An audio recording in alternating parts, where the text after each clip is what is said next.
The Mannin Line with Andy Wint.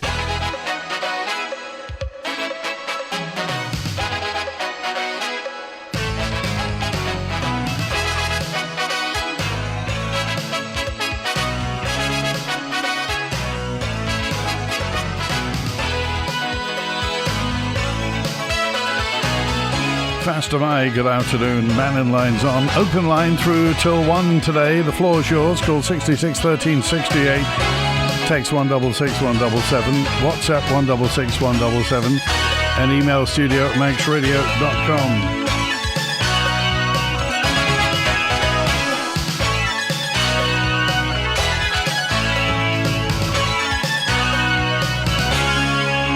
So what do you think about Manx fruit and vegetable production?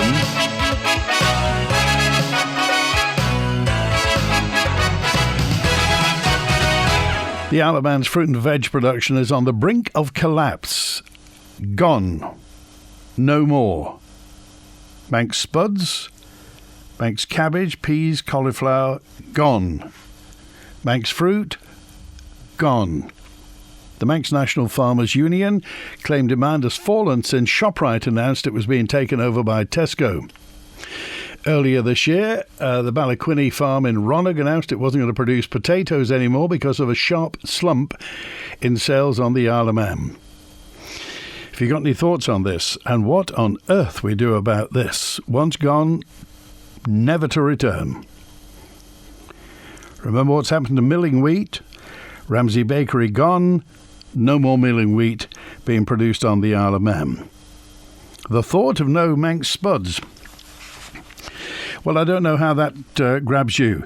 Now, if you've just moved to the Isle of Man, or perhaps in the past couple of years, maybe since COVID you moved to the Isle of Man, then the Isle of Man is its own entity. If you didn't know, we're not part of the UK. We have our own Parliament. It's called Tynwald. We produce our own currency, the Manx pound. You may have seen that. And maintaining the identity of the Isle of Man, and in particular the industries on the Isle of Man, is fundamental. The Isle of Man relies heavily on financial services and e-gaming, but it isn't everything.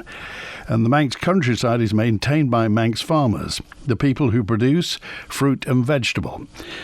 So, how on earth do we do something about this? What do we do? It's been 10 months since ShopRite announced it to be closing its doors and will be reopening them as Tesco. The name ShopRite, having been here since the early 1970s, has just about gone. Lots of people were excited about the prospect of Tesco coming here, but there was concern about the impact it would have on producers. Well, it seems it's happening. The Manx NFU's warning, let me just underline this, production of fruit and vegetables on the Isle of Man could end completely as a result of the move. That means everything has to come from across. And you ask, Andy, what happens when there's no boat? Well, you can't grow fruit and veg in 24 hours. So what if we can't provide our own food security, who on earth do we rely on? The president of the Manx National Farmers Union is Ian Parsons. For a number of years, certainly for the last 4 or 5 years, agriculture on the Isle of Man has been very stagnant. But I really do worry that this last sort of year, 18 months, it's actually in decline. There's several sectors are now down at the sort of single point of failure. And it's the first time I can really recall that there's usually, of the different sectors of Manx agriculture, there's usually one buoyant and going really well, one sort of stagnating and one struggling. But all sectors of agriculture just at the moment, without sounding too doom and gloom, just seem to be struggling. I think in generally, which lots of businesses in the Isle of Man will be facing, it's the sheer costs of production, the input costs, and not seeing the return for those products have gone up. Like, they have gone up, but not in line with what the costs have gone up. We've seen obviously a major shift in the last 12, well, I suppose not quite 12 months, but 10 months with Tesco, the acquisition of ShopRite Group, and certainly with fruit and veg, that's had a massive impact, and so much so that I think it could nearly see the end of that sector. Food prices have been going up and up at the supermarket and when consumers buy food, and whilst they have risen at farm gate prices, they haven't risen in line with what the costs of production have. And we have many more regulations and administration work, which adds an extra cost to the job. And also, like, labour shortage, it's massive. But, I know we're not the only industry on the island that is suffering these problems. It's always going to be difficult to produce food in the Isle of Man at the sort of discounted rates that sometimes Tesco's want to put on promotion, and we're seeing that really alarmingly with fruit and vegetables this last sort of 6 to 8 weeks. There's absolutely no way that the local producers can produce at the costs that Tesco's are buying from large places across, and also they're not really taking into account the transportation onto the Isle of Man. So obviously we need greater buy-in from them. They've been tremendously supportive of the dairy sector and the produce they sell from the creameries. But we could do with them obviously stocking and supporting the industry more with other products. But also it's that access to market as well off island. And initially it's, whilst we'd like to see some mechanism of help with that, I really do think there has to be more work done, and there needs to be a political will as well to engage and help with this, because otherwise I seriously do think, I'm not trying to be too negative, but the outlook for the agricultural industry is really quite bleak unless there is something done soon. The president of the Manx National Farmers Union, Ian Parsons. You may recall we've talked to farmers whenever the Royal Agricultural Show's on a Friday. Mannin Line is live from it. It will be a week on Friday, live from Nocalo. We've talked to farmers, talked to people in the industry. They've said for years and years and years, times are tough. Times are getting worse. Tesco could finish it. Tesco is a multinational, voracious beast of a grocery chain. I admire them. They've been very, very successful. However, what they're doing on the Isle of Man may affect the Isle of Man more than just buying groceries. We've contacted Tesco for a comment. Probably we have as much chance of getting a comment from Tesco as we have of knitting yoghurt. Because really, Tesco just wanted the ShopRite outlets. What happens on the Isle of Man? Well, what do you think? Juan's on now. Hi, Juan. How did you enjoy the agricultural show, Andy? It was very good. It was very good. There was a lot of vitamin D coming down. For a change, yeah. They didn't send the chemtrails out. That was good. And you know that everyone was going around saying they were getting their photographs taken with a top radio star, and I thought it was you. Oh, good grief! No. Oh, there's me thinking it was you. It was Christian Jones. It was was that Christian that just added what was it to the comment there the other day? A huge backing for wind turbines. Was that Christian's little bit of editorial response there? Anyway, going on to the agricultural side there now. How many times and how many years now have I been on this programme talking about this day that we're talking about now? And I've been on here with Claire Barber. And before the Tesco thing started, before the buyout of ShopRite, I think it was Claire Barber that said the future of our sustainability for food will be the Manxman. So this has been going on before Tesco. Tesco, as you said, are aggressive. Big companies, they're out to make money. They decimate the small towns anywhere they go in the UK, and that's a fact. And that's what these big companies do. We should be mindful as well that companies like Orsted are big companies, and they will be there for profit.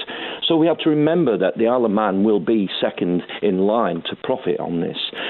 But going back to what Ian Parsons has said there about food shortages and picking up on the stuff that's in there, It's stuff that I've been saying now for a few years. And surely this has a lot to do with regulation. There's points, I think, on both sides here. Governments have been giving farmers money on acreage. They should be given money for farmers who produce and farm, and it should be on production. That would be like me opening a shop and the government saying, you don't need to sell anything because we're going to pay you anyway. So paying farmers on acreage, I think, was wrong to start with. I think, and I still think, that there's an agenda which is showing around the world that they want a global source for food. They don't want sustainability and they don't want independence. I would like to hear this government come on and say that they're not following this, because a lot of other places are. And as I've mentioned on this programme many, many times, this was coming down the line. Now, regulation, as Ian Parsons has said, is causing problems. Let farmers farm. You put stuff in the ground, it grows. Let farmers farm. Stop interfering with weather manipulation. Stop interfering with farmers and let them farm, because we're going to be in a situation very soon, as Ian Parsons has said there, where we're going to have food shortages. And I don't know how long I've said this, but the day is now coming, and now the farmers are actually coming out and saying this. So what can the government do? You said, obviously, I mean, what does the government... do you advocate something like an EU situation whereby all the food gets produced and the farmers will get paid a certain amount for the food, so all that big pool of Manx spuds and carrots and cabbages and stuff like that will go into a pot and it will be sold somewhere, somehow. I mean, what do you do if farmers are going to be incentivized to grow food? They need to know they're going to get paid a certain amount for doing that, Joan. I thought England, when they done Brexit, was to get away from European regulations. These standards on food and certain sizes and certain look and all this kind of stuff that goes round this. I thought they were stepping away from that, and consequently, like I've said, the Isle of Man should step away back again and go back to where they were. I have said for so long now about, I mean, the cost of fertiliser is a big, that's been bandied around now for the last 2 years since the proxy war in the Ukraine. So all this here costs and regulations, and this is what's costing farmers money. I'm all for the farmers. I don't agree with this acreage buying and farmers renting fields and getting more subsidies from government. I don't agree with that. But we're at a situation now where we both need to work together, the farmers and the people. And I think the government should step back away from authority and regulation, which I know is not going to be easy to do, but they should be doing that and let farmers farm. But Ewan, we need the farmers. Now, not only for this food production, but also they're the custodians of the countryside. They make the place look nice. Well, the ones that do that make it look nice. So, they're not just food producers. As I say, they're looking after the countryside, and they make sure. And of course, the countryside is not just the fields; it's the hedgerows, it's the ditches, the sod hedges. It's making sure that the insects and the birds and the bats and everywhere have got places to go. So this needs somebody somewhere to take a holistic look at it and just say, how can we make sure that Manx agriculture survives and just doesn't become a little footnote in our history. Oh yes, do you remember we used to have a huge herring fleet? We haven't got that anymore. Oh, we used to have a farming industry. We haven't got that anymore either. What do we do? And I agree with you totally, Andy, and this is the conversations that we've been having. We're having the same conversation now about fishing and these wind turbines, and the chances are that the fish could go into different areas, and the shellfish and sea fish. So we're having the same thing with that. Could that be a part of history that they're going to airbrush out eventually? I think we have got, and I've said this before, we have got embedded civil servants in our government. This is factual. We know this. If you want to put names to it, I can do if you want to. But we've got embedded civil servants in there who have got agendas which are not our agendas. We should be looking after ourselves as a community, feeding ourselves. We have got the promise here of being a sustainable island with farming and fishing. They're killing it. with legislation and just total over legislation, which they're doing with a lot of things. When you say we've got civil servants who are embedded, who don't have our interests at heart, what are you saying? There are civil servants, people who apply for jobs, come over here and try to, let me put it succinctly, educate the natives. Yes, Andy. I've said this before. We've got, and let me get this right to start with. There's plenty of good people within government working on our behalf. There's plenty of good people who know what's going on, and they're powerless to do anything because the power is coming from the structure at the top. And I don't know where they're getting their feedback from. Is it from Whitehall? Are they taking their information from there? But there is certainly an agenda there which is not going to suit us, and it's not designed to help the Manx people. And that's a stark statement that Ian Parsons has made today. Unfortunately, about 2 or 3 years too late, because I've been jumping on this for 2 or 3 years. And I heard Ian Parsons talking a year or 2 years ago about following sustainability for farming, and we have all these carbon officers now for farming, carbon agriculture officers. It's a load of rubbish, absolute utter load of rubbish. Let farmers farm. Let them do what they do best. Stop putting stuff in their way. Let them produce stuff. Let's go back to farm shops. Go down there, wipe the soil of your potatoes and eat good quality food with no carbon footprint that you've just got from the ground just up the road. I think what's going on is stupid, and I think if this island persists, this government and civil servants persist in going down this route of following this world and global agendas, we've got a problem. Okay, all right. Thanks, Stuart. Take care, Andy. 22 minutes past 12, Mannin Line today. Well, you heard Ian Parsons, chairman of the Manx NFU. Okay, he is, president of the Manx NFU, Ian Parsons. We could be seeing the end of Manx fruit and veg on a retail basis. Gone. Never to return.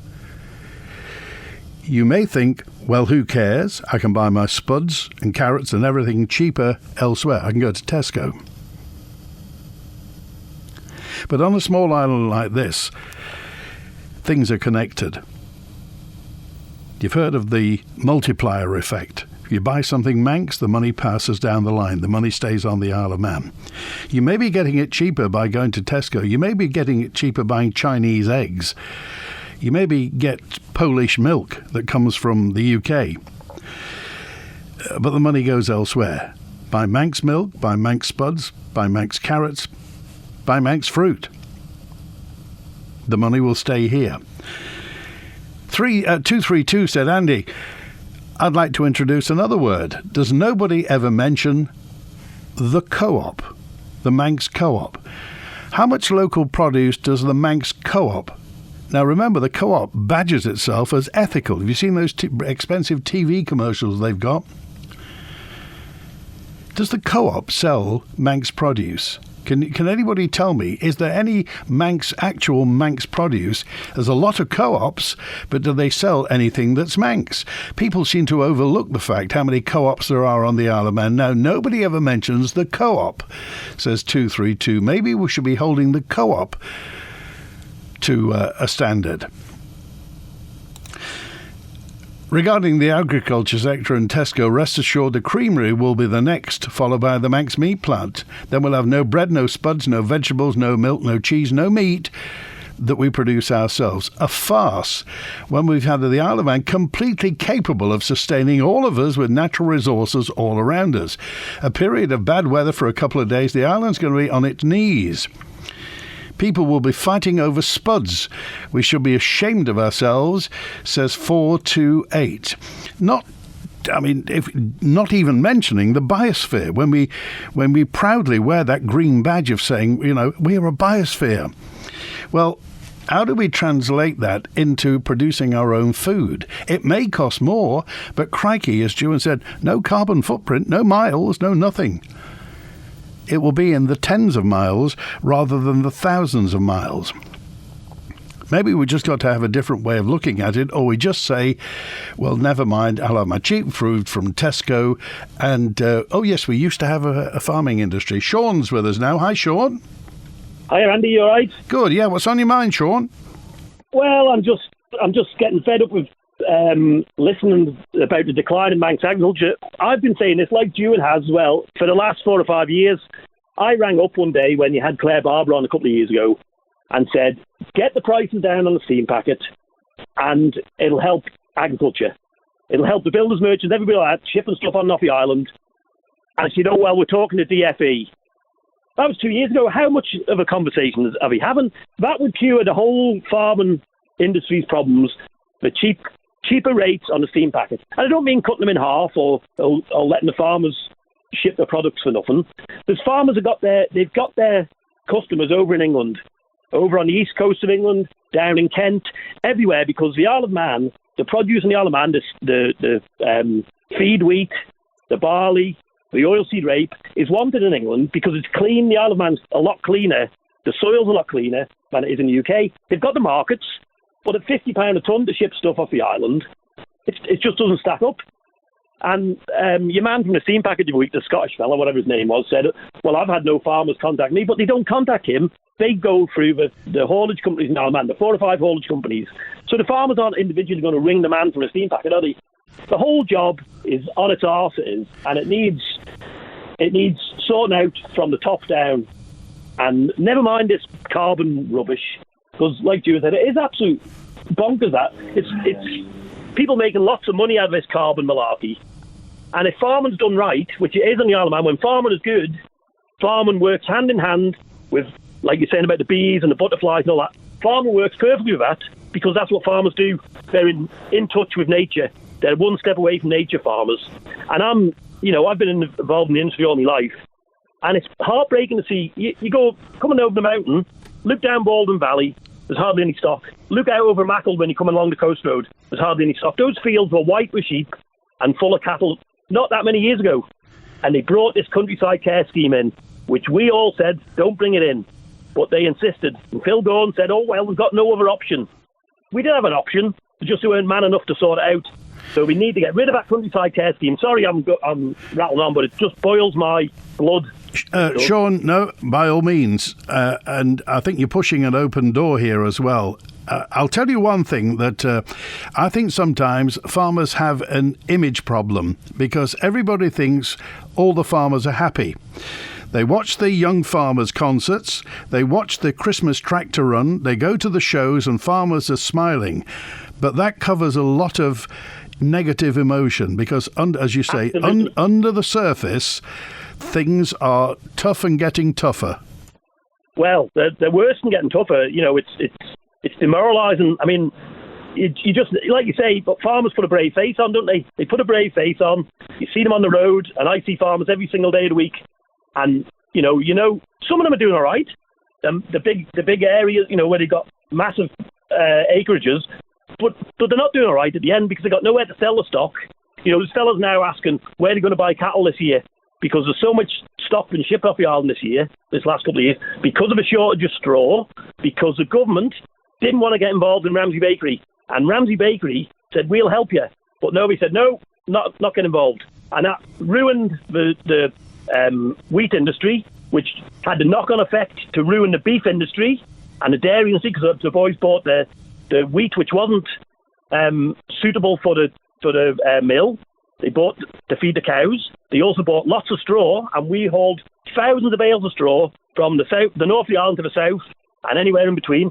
And last year we hardly shipped a couple of hundred. But that's because the government was so bloody short-sighted, and Alf Cannon and co, and Tim Johnson, farmer himself. It just absolutely gets my goat, it does.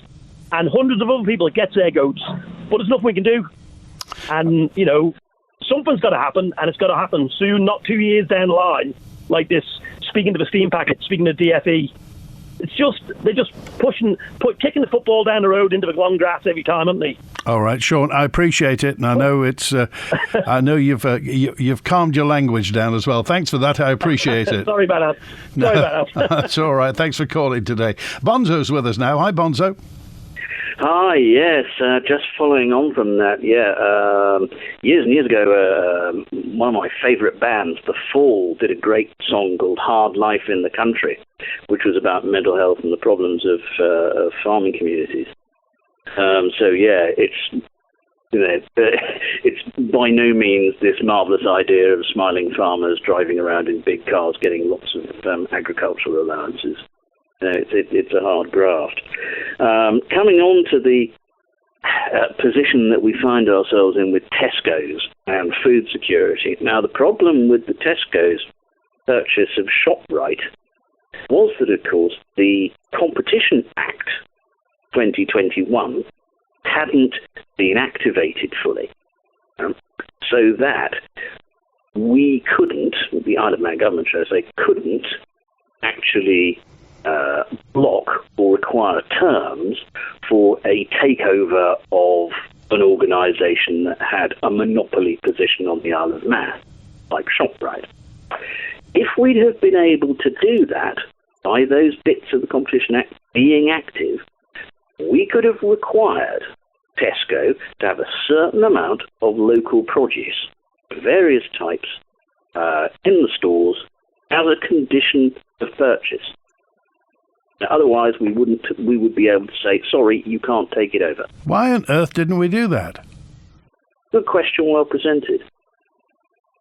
I don't know. I suppose there are people around in government who have this, we can't go around interfering with the free market, blah, blah, blah, blah. The problem is, in the Isle of Man is a very small market. There isn't room for competition. If there is to be competition, it has to be tightly regulated. And I speak of that as somebody who used to regulate competition in the UK. So, it's obvious. But it doesn't seem to be obvious to government. So, what's a way out of this? How do we do this? I mean, do we say goodbye to the Manx farming industry? No. What we do in the next session of Tynwald is that we introduce regulations requiring quotas of Manx produce in grocery such outlets, so that Co-op, Marks and Spencer's, and Tesco have a requirement in certain sectors to supply a certain quantity of their stock as Manx produce. Well, as easy as that? The Tynwald can do that? I don't see why not. I think that would establishing a quota system. I think would be I think that would be reasonable.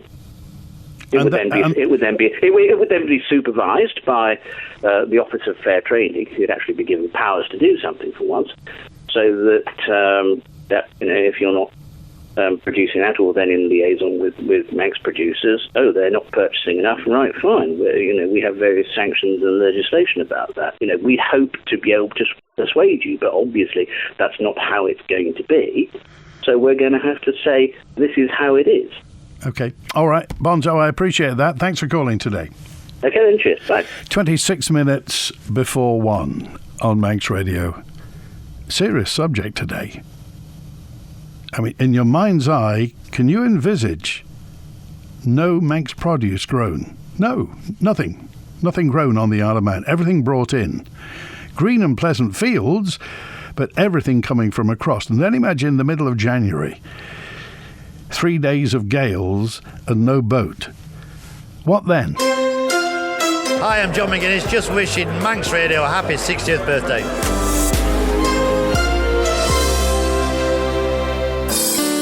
NFU Mutual has supported the Isle of Man's agricultural shows for over 40 years.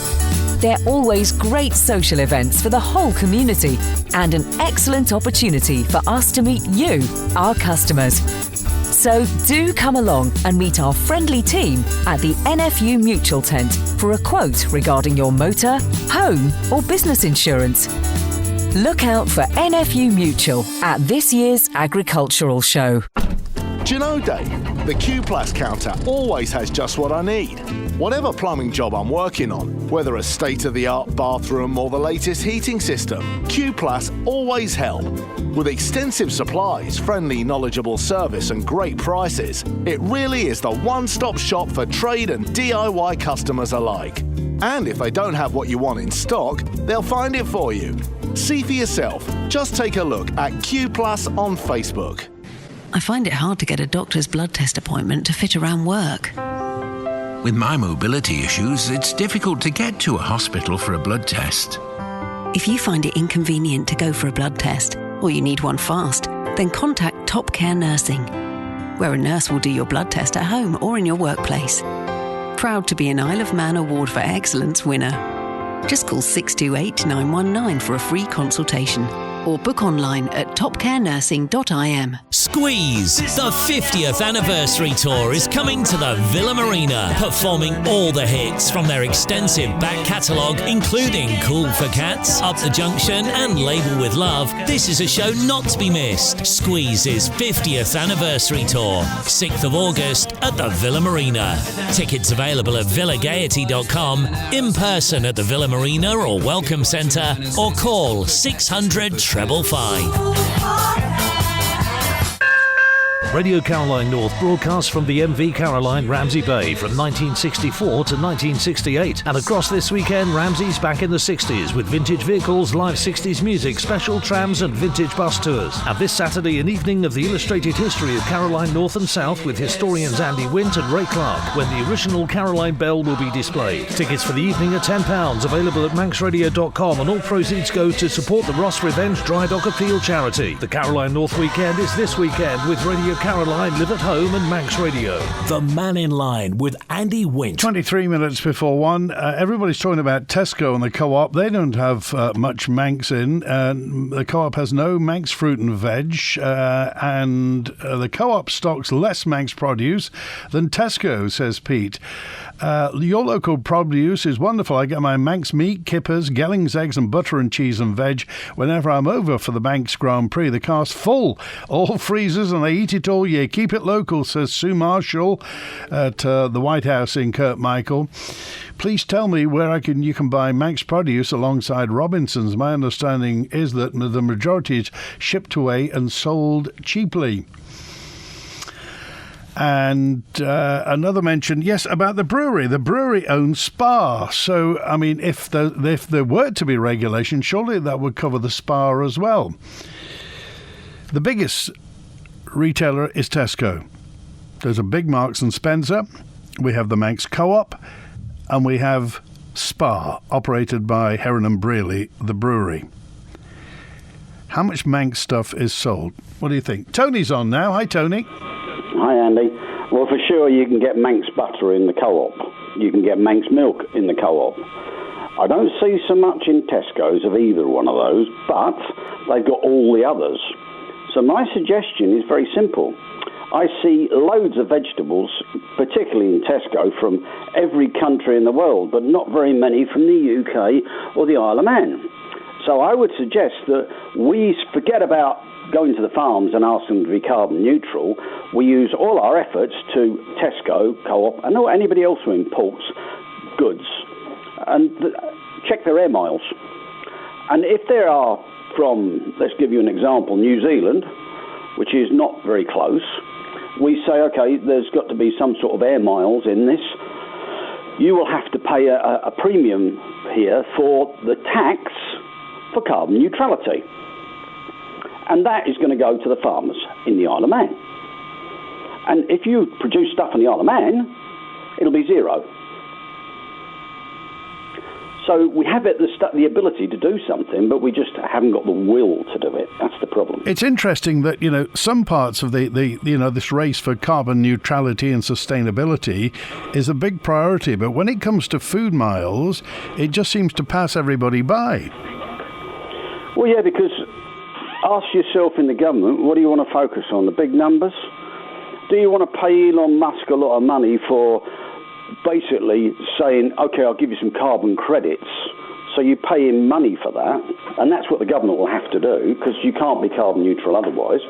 So the end result will be, we'll be lining the pockets of a billionaire and also China, because we're going to buy all these electric cars, which we don't really have to have, but they insist we have to have, because that's the way the governments of the world and the Economic Forum and all the rest of them, that's what they want. Because that's what the governments of the world want, because they've already said, yeah, we're going to get carbon neutral. that's going to save the world. No, it's not going to save the world, because the world will change whether you cut your emissions or not. It's a bit late to try and fix something that's already the horse has bolted. No, that's gone down the road. You might slow it down, but you're not going to fix it. But how do we save Manx agriculture? How do we save? Because this would appear to be a virtuous circle. You produce food on the Isle of Man, less food miles, keeps people in business, and you're eating it local. You know where it's come from. You know what the fertilizer is. You know what's what, and you probably know the farmer as well. Agreed. So why doesn't the government say, okay, for every piece of vegetable that you bring into the Isle of Man that we grow here, you're going to pay a subsidy for air miles, because you're transporting it. And that subsidy can be 0.1 of a penny. But 0.1 of a penny on everything would give a substantial amount of money that Tesco will have to pay out to carry on doing that. I tell you as well, make them aware of it. Tony, that would get us worldwide publicity. Well, why not? You know, isn't that what they all want? They all want to be the first in the queue to do this.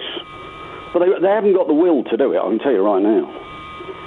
That's a step too far for them, because that would be saying, we are really going to do something about, not just about saving the world or whatever, which is a load of rubbish, but we're going to save our farming.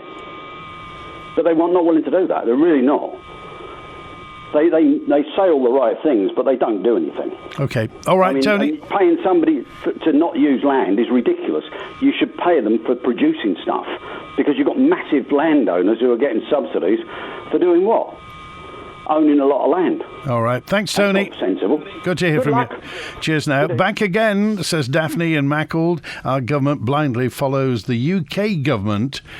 That's why we're in such a mess where this is concerned. Kenny said, Ewan's spot on. There's an agenda. Apparently. Just check every piece of vegetable and what have you that you buy, they have to put the country of origin. So find out where the food comes from. Unless you just think what we're talking about is a load of tosh and you just want to buy the cheapest stuff. Wherever it comes from, doesn't matter. That's your prerogative. You're a consumer. Your pound is as valuable as everybody else. But remember, we're all connected on the Isle of Man. You may not know it. You may not even agree with it. You may not like it, but we are. Victoria said, I agree with everything that Ewan said. What Manx fruit is there? Who grows fruit on the Isle of Man, says Bill. We also have the insect farms to fall back on. We do export bees, Desmond. That's one of our exports. Bees. Tesco is convenient. There are lots of outlets to buy Manx produce, but people choose not to. The Isle of Man government should have insisted on what local produce Tesco has to sell, but it's too late. The meat plant's a joke, has been for years, not fit for purpose, but that's not Tesco's fault, says 468. That's 468's word about the meat plant. And thank you also to, this is Sheila, who just said, there's one person we can all learn from. Why didn't you get Finlay MacLeod on? Well, actually, Finlay's on. A week on Friday. He's going to be with us live at Nokelo for the Royal Agriculture. Finlay's the managing director, the boss of the Creamery. Now, the Creamery's come on leaps and bounds. Premium products and also basic products. From premium cheeses that you get on Emirates Airways to the milk that you and I buy in the shops. And some milk that's exported as well. So the Creamery, a cooperative of Manx farmers, is doing well. And Finlay's been there for what now? I think 10, 15, possibly more years. So maybe we'll ask Finlay what the secret of his success and the Creamery's success is. Here's Mark with us now. Hi, Mark. Yeah, hi, Andy. I actually called up about the wind farms, but I think the point about Finlay sort of having some overview of the abattoir is a no-brainer. I mean, I know the Creamery is it's owned by the farmers. It is. It's a cooperative. Yeah.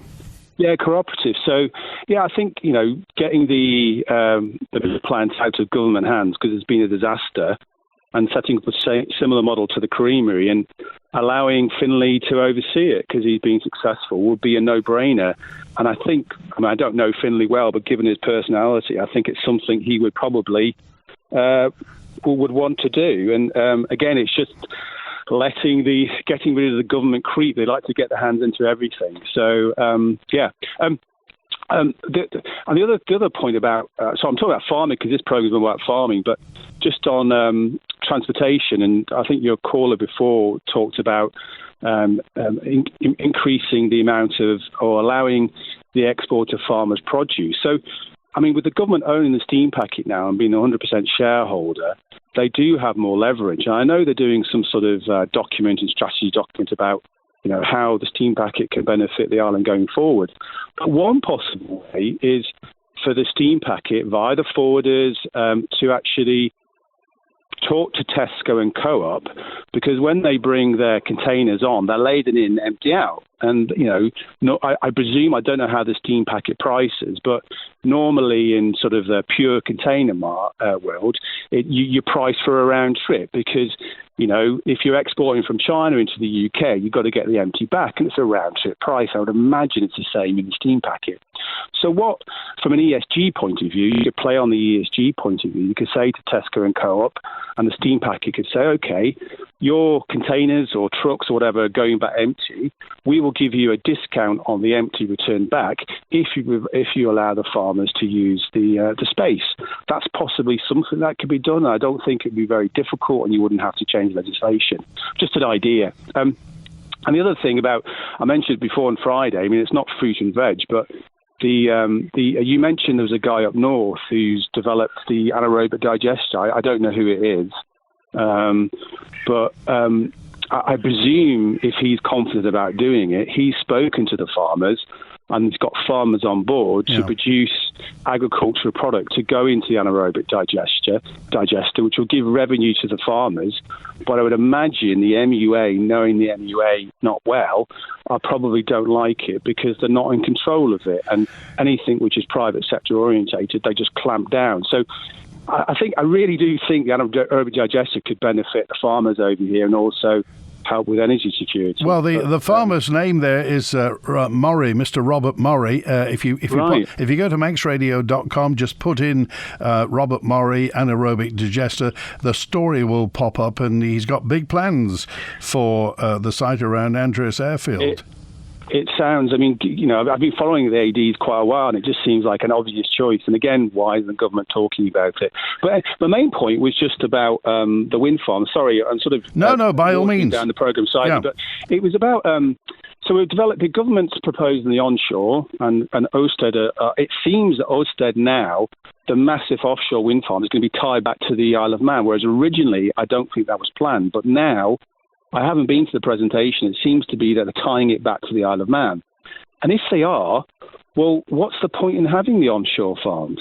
I sit on the fence with offshore wind, but logically, if you're having 100 wind turbines offshore that can power 550,000 homes in the UK, and we're building 3, well, why don't we just say to Ørsted, well, we're not going to build the 3 onshore, which will, save some of our landscape, but you have to provide a certain amount of energy, either free or at a discount, to the Isle of Man. So it removes that whole onshore wind turbine sort of issue. That would seem logical to me. Okay. But anyway, I don't know where they are with that, so just a thought. Appreciate it, Mark. Thanks for calling today. Thanks for that. Take care. Thank you. It's 11 minutes before 1 on Manx Radio, and there's a message in. This is from Brenda, who said, I went to that Ørsted presentation and I put on that stereoscopic thing she said, I haven't recovered since. It was like a punch in the stomach. The size of these offshore wind farms, 1,000 feet high, higher than Mackle Head, right along from Laxey right up to Ramsey. Offshore, of course. And she also says, we have a dark skies thing on the Isle of Man.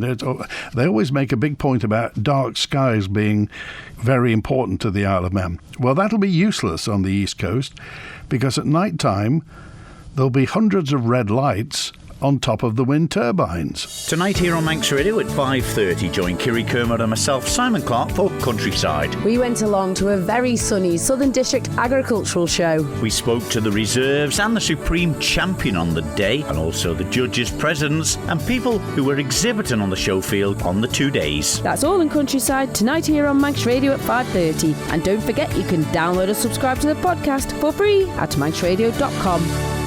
The Mannin Line with Andy Wint. Bill's on now. Hi, Bill. Oh, hi, Andy. I just listening. I used to work in the meat business on the Isle of Man years and years ago for ShopRite. Yeah. And I used to work with a buyer called Robin West who worked for ShopRite. And when we used to run special offers like sound lamb, pork, beef, whatever, we basically had to buy in everything the Isle of Man could produce first, and then if we thought we were going to be short on our offer, so obviously, the supply would outdo demand, we had a quota of how many tonne we could bring in from UK, Ireland, whatever. But we had to, at that time, I'm talking, I came over in 95 to 2000-ish, I was involved in the retail side. So at that time, as far as I was aware, we couldn't bring in whatever we like on me. But I think it kind of changed when Tesco did come over, and Tesco were told, if I remember rightly, they had to have Manx meat in the store and Manx produce in the store. I think then there was a quality kerfuffle about something about the Manx meat or packaging. Then Tesco kicked the product out, which was a row between that and the abattoir, but that's just from memory. But something badly's gone wrong. I think the government, past and present, should be really ashamed of themselves on how they treated the farmers and the local. We produce fantastic potatoes, fantastic veg, fantastic dairy and meat. Again, the steam packet is criminal. They should definitely do a deal where they could export cheaper.